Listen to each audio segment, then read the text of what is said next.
এই আসমা আপু, জি স্বপন ভাই, এই যে সুপারস্টার স্বপন খান চলে আসছে ওপর বাংলা থেকে, উপর বাংলা থেকে চলে আসছেন একটু দাদা। তাকান না, যদি শাকিব খান আসতো সিকি লাগাইতেন।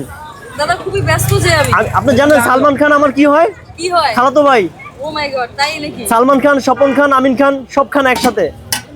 এটা কয়শো টাকার? 200। 200 না?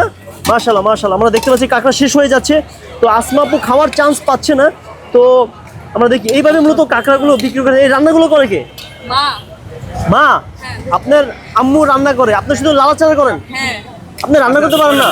পারি, বাট মায়ের মতো পারি না। আর লবণ বেশি দেন কম দেন? হ্যাঁ রাইট। মাশাআল্লাহ মাশাআল্লাহ। আজকে তো অনেক কাস্টমার যাবে। আপনার মেকআপ করতে ভুলে গেছেন নাকি? কি বলেন ভাই, মেকআপ করে সময় কই? ওই মেকআপ করার সময় আপনি এমনি সুন্দর, মাশাআল্লাহ। আমি দুষ্টামি করলাম। আচ্ছা, এই সবাই আপনার সাথে দুষ্টামি করে ফাইজলামি করে, আপনি কেন রাগ করেন না বলেন? ভাই আমি যথেষ্ট রাগ করি।